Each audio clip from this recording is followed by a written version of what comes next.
சுற்றுச்சூழல் சிறப்பாக அமைந்தால்தான் நம் நாட்டின் வளமும் செழிப்பாக அமையும். அந்த வகையில் சுற்றுச்சூழலை எவ்வாறு சிறப்பாக வைத்துக் கொள்ளலாம் என்பதை பற்றி நம்மிடையே பேச வருகிறார் டாக்டர் வின்சென்ட் அவர்கள்.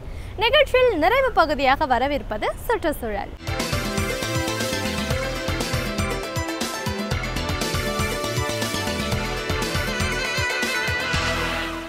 தற்சமயம் பசியின்மை என்ற ஒரு விருது வாக்கு அதிகமாக பேசப்பட்டு கொண்டிருக்கிறது.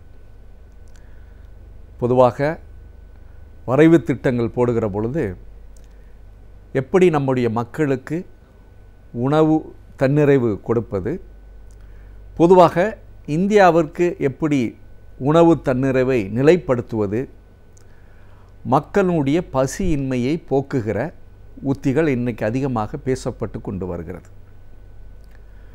பொதுவாக மனிதனுக்கு கிடைக்கக்கூடிய ஒவ்வொரு உணவுமே இயற்கை கொடுத்த கொடை. நாம் சாப்பிடுகிற ஒவ்வொரு பொருளுமே இயற்கையிலிருந்து விளைவிக்கப்படுகிற பொருளாக இருந்து கொண்டிருக்கிறது.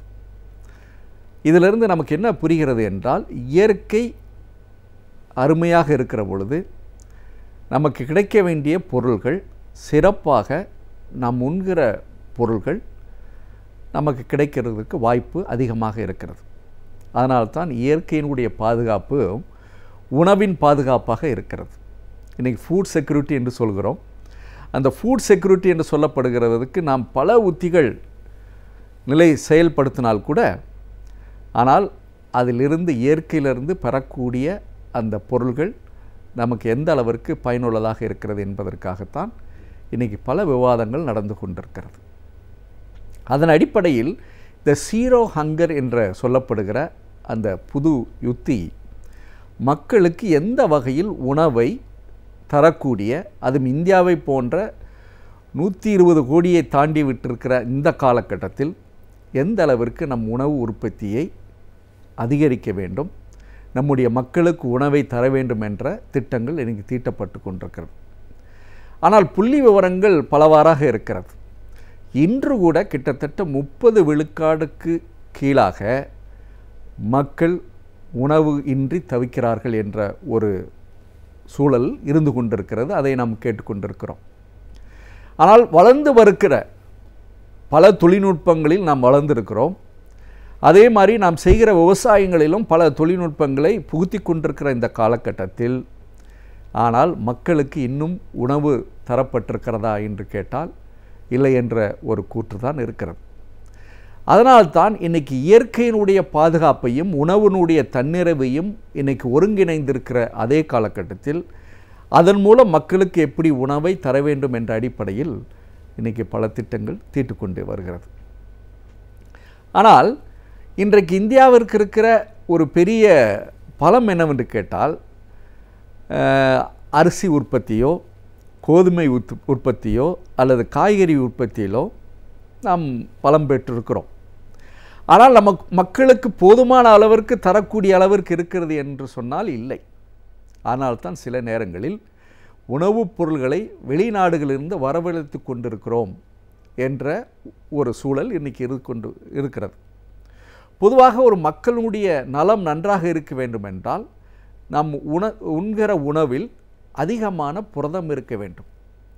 ஆனால் இன்றைக்கு சூழல் எவ்வாறு மாறி இருக்கிறது என்றால், பருப்பு வகைகள் நம்முடைய உடம்பிற்கு பொதுவாக புரதம் நிறைந்த அந்த பருப்பு மக்களுக்கு அதிகமாக தேவைப்படுகிறது, சிறு குழந்தை முதல் பெரியவர்கள் வரை. ஆனால் இன்றைக்கி பருப்புனுடைய விளைச்சல் குறைந்து விட்டிருக்கிறது என்ற ஒரு சூழல் இருக்கிறது. அதனால் ஒவ்வொரு நம்முடைய உணவுப் பொருட்களும், அது காய்கறிகளாக, கனிகளாக அல்லது நவதானியமாக எதுவாக இருந்தாலுமே இன்றைக்கு நாம் சில முடிவுகளை எடுக்க கடமைப்பட்டிருக்கிறோம். பொதுவாக இயற்கையிலிருந்து வருகிற பொருள்களை சில நேரங்களில் நம்முடைய சுயநலத்தினால் அரிசி தான் சாப்பிட வேண்டும் அல்லது கோதுமை தான் உண்ண வேண்டும் என்ற ஒரு சூழலுக்கு தள்ளப்படுவதனால் நவதானியத்தினுடைய அந்த பயன்பாடு குறைந்து வந்துவிட்டது. அதனுடைய விளைவாக இன்றைக்கி நாம் சந்திக்கிற நிலை என்று கேட்டால், பல நோய்களுக்கு ஆள்பட்டிருக்கிறோம்.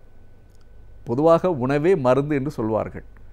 நாம் உண்கிற உணவில் பலவிதமான நம்ம உடம்புக்கு தேவையான பலவிதமான சத்துக்கள் இருக்கிறது.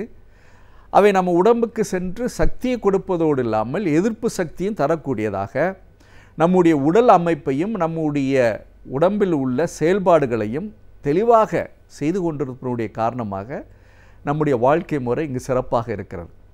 ஆனால் இந்த உணவில் பற்றாக்குறையோ அல்லது குறைபாடோ ஏற்படுகிற பொழுது பல நோய்களுக்கு நாம் ஆளாகி கொண்டிருக்கிறோம். அதன் அடிப்படையில் தான் கோதுமையை மட்டுமோ அல்லது அரிசியை மட்டுமோ உண்ணதனுடைய விளைவாக, சிறப்பாக அரிசி அதிகமாக உண்ணதனுடைய விளைவாக இன்றைக்கி சர்க்கரை நோய்க்கு நாம் ஆளாகி கொண்டிருக்கிறோம். ஆனால் அதே நேரத்தில் நவதானியங்களை நாம் அதிகமாக சாப்பிடுகிற அந்த காலகட்டத்தில் நிச்சயமாக இந்த மாதிரி நோய்களுக்கு வாய்ப்பே இல்லை.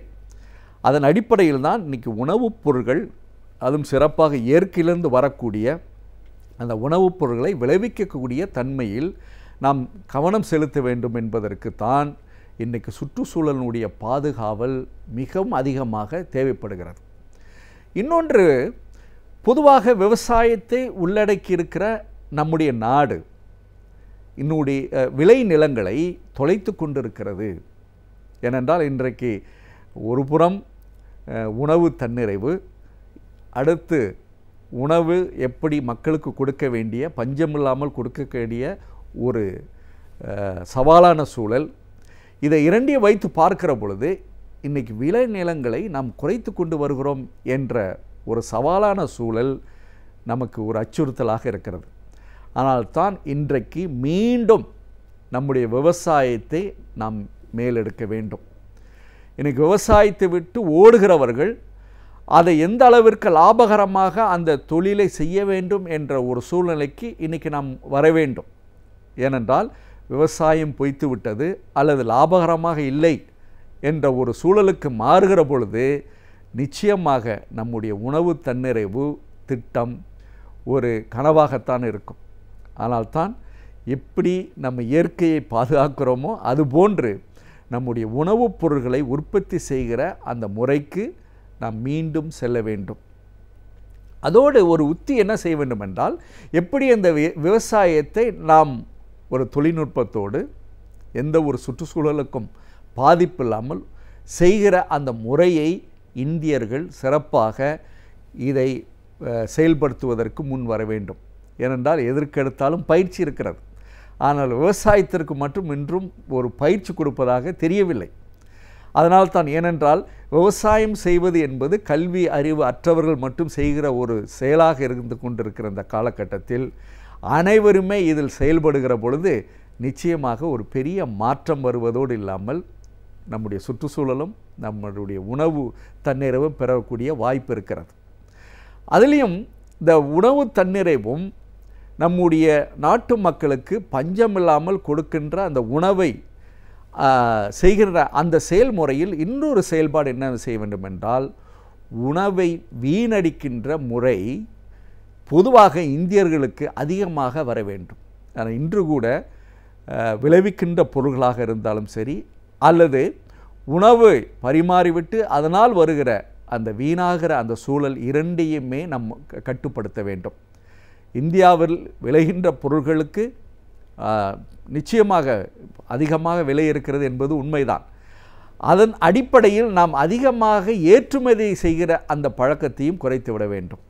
ஏனென்றால் நம்முடைய நாட்டிற்கு ஏற்படுகின்ற அந்த ஒரு அருமையான ஒரு விளைவு பொருட்களை நாம் பல நேரங்களில் அதிகமாக பொருள் ஈட்ட வேண்டும் அடிப்படையில் மேலை நாட்டுக்கு நாம் அனுப்புகிற அந்த முறையை குறைத்து கொண்டு பொதுவாக நம்முடைய நாட்டு மக்கள் அனைவருமே தன்னிறைவு பெறுகிற, அனைவருமே உணவை பெற்றுக்கொள்கிற அந்த சூழலுக்கு வருகிற பொழுது நிச்சயமாக சொல்கிறேன், இந்த ஜீரோ ஹங்கர் என்று சொல்லப்படுகிற அந்த பசி இன்மை ஏனென்றால் நம்முடைய மக்கள் திடகாத்தமாக இருப்பதற்கு நன்றாக உணவு அருந்த வேண்டும், பஞ்சம் இருக்கக்கூடாது.